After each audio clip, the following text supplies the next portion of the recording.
When I was about 8 years old, I grew up in the church, and I was going to one of those Women's Day. You know how we have church all day long. I've been to Sunday school, and then and then afternoon they were having a women's tea from the women's board. They were having a tea, and the little girl that was supposed to be there to do a recitation had gotten ill, and so they said to my stepmother, "We need a little girl.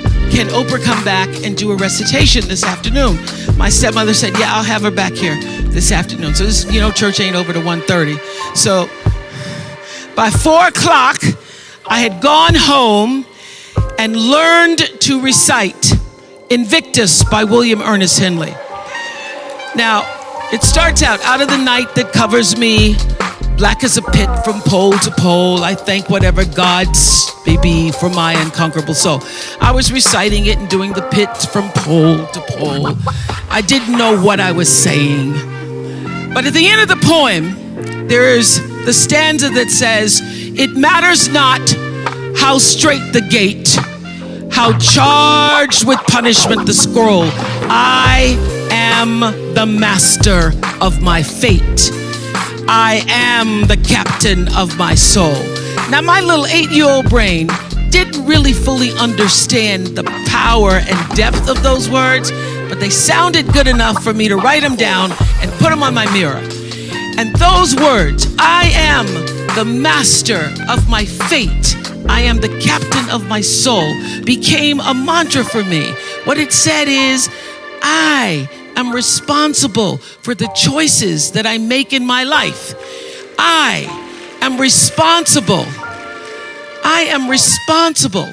So obviously I grew up and was better able to articulate what those words really mean.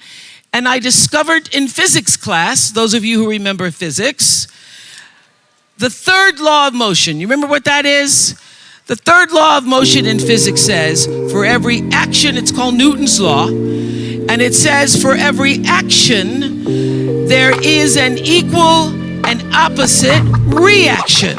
So what does that mean? That means everything that you are putting out into the world, every action, bam, there is an equal and opposite reaction. It means no matter what you do, the energy of what you do, what you say, and most important, the energy of who you are is going out into the world, into your home, into your relationships, and that energy is always coming back to you.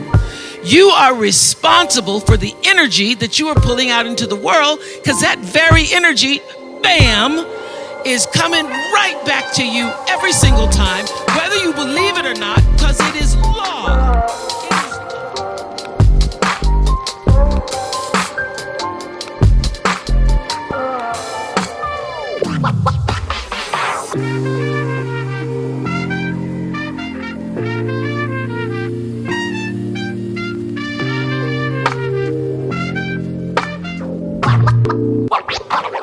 Having in mind Barbara Walters, but thinking, oh, okay, I can do that. Not knowing how to write or film or anything.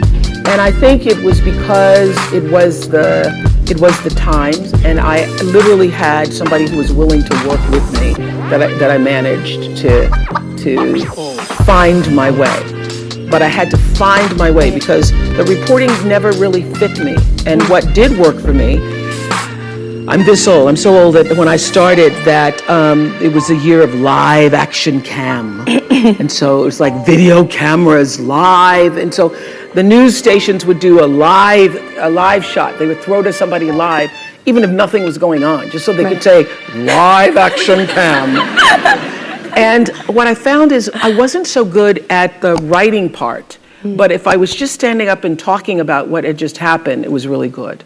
Okay. And then I started to feel, so I started in 19, working in television, became an anchor immediately afterwards. My father still had an 11 o'clock curfew. Can you believe such a thing? That I am the 10 o'clock anchor. In Nashville, Tennessee, I am the woman on the newscast. bus, reading the news, and my father would say, be home by 11. And I'd say, Dad, the news is on at 10. He goes, and it's off at 10:30, so be home by 11. So I had a very strict father. So anyway, I could feel inside myself that reporting was not the right thing for me, even though I was happy to have the job. Right. I got an offer to go to Atlanta. I was making $10,000 a year in 1971, but still in college, so I was thinking I was doing pretty good. Yeah. I got an offer to go to Atlanta for $40,000, which I thought, it's over. I'm gonna make $40,000.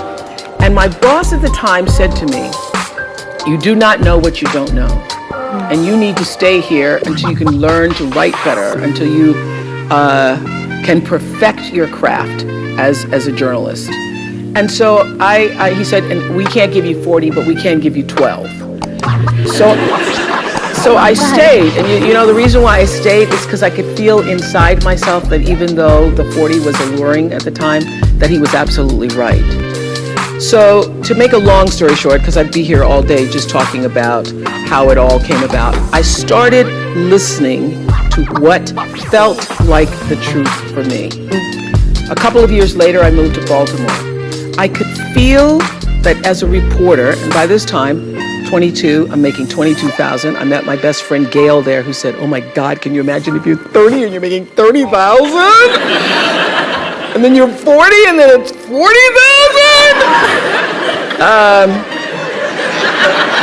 We actually had that conversation in the bathroom.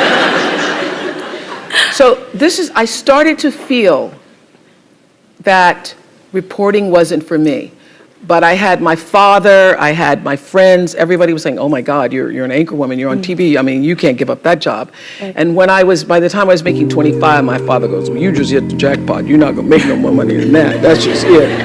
So I was torn between what the world was saying to me and what I felt to be the truth for myself.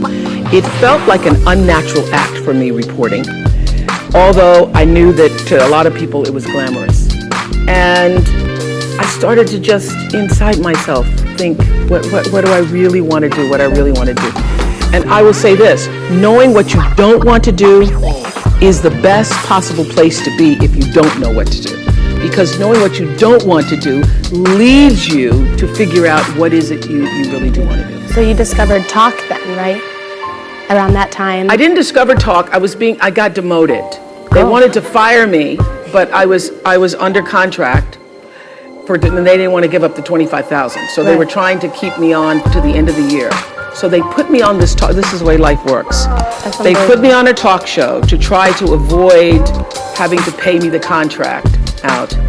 And the moment I sat on the talk show, interviewing the Carvel ice cream man and his multiple flavors, I knew that I had found home for myself. Because when I was a news reporter, it was so unnatural for me, to cover somebody's tragedies and difficulties, and then to not to feel anything for it. And I would go back after a fire, and I would take them blankets, and then I would get a note from my boss saying, "What the hell are you doing? You're just supposed to report." Can't be that empathetic. Cannot be that empathetic, and it felt unnatural for me. So, if I were to put it in business terms, or to leave you with the message.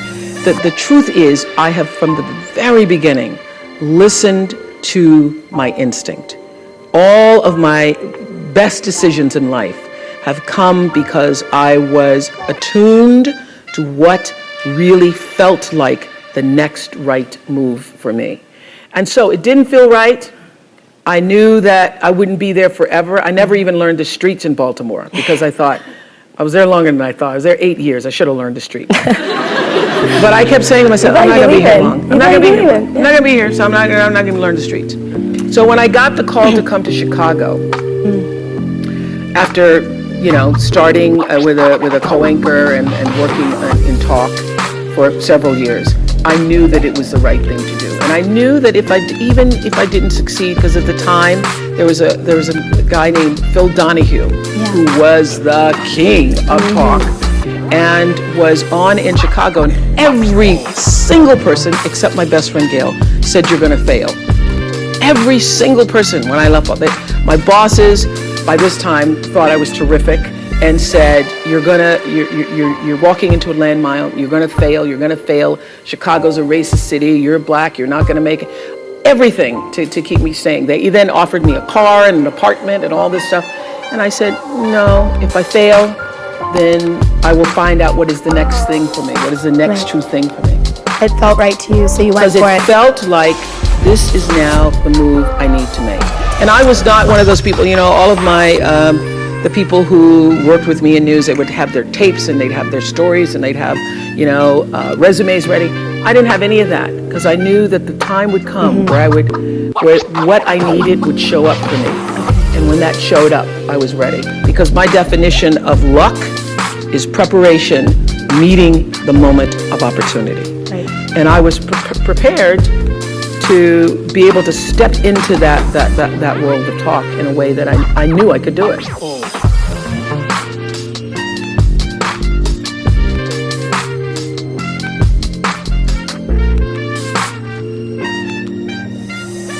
The Oprah brand, I never knew what a brand was when I first started out. I didn't even know what that was. I became a brand by making every decision flow from the truth of myself. Every choice I made for every show that was going to be on the air, I made based upon, does this feel right? Does this feel right? Does this feel right? Is this going to help somebody? Is this going to help somebody? That's not going to help somebody. And I learned my biggest teachers were people like the Ku Klux Klan and skinheads, because I was sitting on television one day doing an interview with the KKK. And I realized in that moment that the energy that I was broadcasting throughout the world was energy that I did not want to be a part of.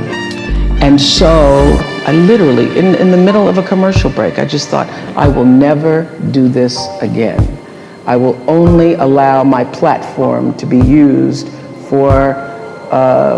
as a force for good. And that there are many forms of the KKK, even if it's not called that. So I really made a conscious decision to use myself and to use the platform for that which I thought was going to enhance, enlighten people in a way. So that's the difference. In that moment, I stopped being used by television and made a decision to use television. I started out, I wanted $1 million so I could buy my dad a house on a hill or something. I didn't see the possibility for a long time until I was in it. And then I saw it, and then I said, oh, this is more than what I thought it was. This isn't just the vision to, because when you're in television, as I was starting out, the big vision is, oh, gee, can I get a network job? And I had this idea. I literally had said to my agent when I was in Baltimore, I said, could you get me the substitute job for Joan London on Good Morning America? I would just like to, when Joan London doesn't want to be there or when she's on vacation, could I just have that job? Fill in. Yeah, fill in. And he said, this was 1982. He said, you're not going to get that job because they already have a black person. They don't have a black person. So Brian Gumbel already has that job. Well, ABC doesn't have a person. He goes, you're not going to get that job. Not even as a substitute. No, not even a substitute. So I let that agent go. But that was my thing. Oh, gee, if I could just get to the network, if you can get to a larger market, if you could get to, and the top three were, New York, LA, Chicago. I knew it wasn't going to work. I wasn't going to be accepted in LA in 1982 because I wasn't the right minority. And that's why Chicago. And I literally chose Chicago because of that. And then I thought, well, Chicago. And then I was on someone else's tape, and I got a call from Chicago. I go, oh, that's a sign.